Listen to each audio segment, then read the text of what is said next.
মাত্র ৩৫ বছর বয়স, একসময় র‍্যাপ গান গাইতেন, আজ পুরো দেশের প্রধানমন্ত্রী। তার নাম ব্যালেন শাহ। অনেকেই এখন তাকে নতুন নেপালের প্রতীক বলে ডাকছেন। নেপালের সাধারণ মানুষ মনে করছিল তাদের ভবিষ্যৎ নিয়ে কেউ ভাবছে না, চাকরির সুযোগ কম, দুর্নীতি বেশি আর উন্নয়নের গতি ধীর। এই অভিযোগে ২০২৫ সালে দেশ জুড়ে শুরু হয় বড় ধরনের আন্দোলন। এই আন্দোলনের নেতৃত্ব দেয় মূলত তরুণ প্রজন্ম, যাকে অনেকেই জেন জি আন্দোলন বলে উল্লেখ করেন। এই আন্দোলনের চাপেই পুরনো সরকার ভেঙে যায় এবং নতুন নির্বাচনের পথ তৈরি হয়। সেই নির্বাচনে বিশাল সমর্থন নিয়ে উঠে আসেন ব্যালেন শাহ এবং অবশেষে ২০২৬ সালের মার্চ মাসে তিনি নেপালের প্রধানমন্ত্রী হিসেবে শপথ নেন। ব্যালেন শাহের রাজনৈতিক যাত্রা আসলে খুবই আলাদা ধরনের। তিনি কোনো বড় রাজনৈতিক পরিবারের সদস্য ছিলেন না, বরং একজন সাধারণ পরিবার থেকে উঠে এসে নিজের যোগ্যতায় জনপ্রিয়তা অর্জন করেছেন। রাজনীতিতে আসার আগে তিনি একজন পরিচিত র‍্যাপ শিল্পী ছিলেন এবং তার গানগুলোতে প্রায় দুর্নীতি, দারিদ্র্য এবং সামাজিক সমস্যার কথা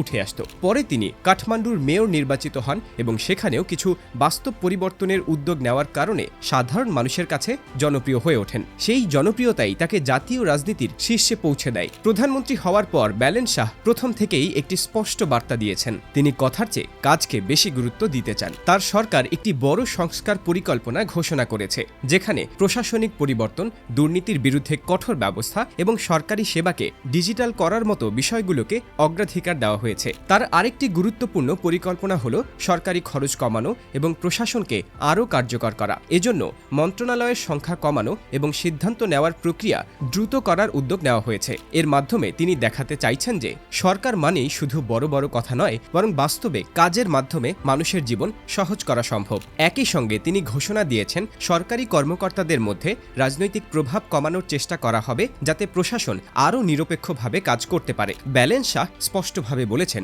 আইনের চোখে সবাই সমান এবং কেউ আইনের ঊর্ধ্বে নয়। তবে সরকারের পরিকল্পনার মধ্যে রয়েছে অতীতের বিভিন্ন আর্থিক অনিয়ম তদন্ত করার উদ্যোগও। এই ঘোষণা সাধারণ মানুষের মধ্যে নতুন আশা তৈরি করেছে, কারণ দীর্ঘদিন ধরে নেপালের মানুষ দুর্নীতির বিরুদ্ধে কঠোর ব্যবস্থা নেওয়ার দাবি জানিয়ে আসছিল। তবে বাস্তবতা হলো, শুধু একজন নেতা চাইলেই একটি দেশের সব সমস্যা রাতারাতি সমাধান হয়ে যায় না। নেপালের অর্থনীতি এখনো অনেক চ্যালেঞ্জের মুখে রয়েছে। অনেক তরুণ এখনো কাজের জন্য বিদেশে চলে যাচ্ছে। দেশের উন্নয়নকে দ্রুত এগিয়ে নিতে হলে নতুন বিনিয়োগ, নতুন শিল্প এবং কর্মসংস্থানের সুযোগ তৈরি করা খুবই জরুরি। ব্যালেন শাহ ইতিমধ্যে আগামী কয়েক বছরে বড় পরিসরে কর্মসংস্থান তৈরির পরিকল্পনার কথা জানিয়েছেন, যা সফল হলে দেশের অর্থনীতিতে বড় পরিবর্তন আসতে পারে। রাজনৈতিক স্থিতিশীলতাও নেপালের জন্য একটি বড় চ্যালেঞ্জ। ১৯৯০ সালের পর থেকে দেশটিতে বহু সরকার পরিবর্তন হয়েছে এবং খুব কম সরকারই পুরো মেয়াদ শেষ করতে পেরেছে। তাই অনেক বিশ্লেষক মনে করেন, ব্যালেন শাহের সবচেয়ে বড় পরীক্ষা হবে রাজনৈতিক স্থিতিশীলতা ধরে রাখা এবং তার ঘোষিত পরিকল্পনাগুলো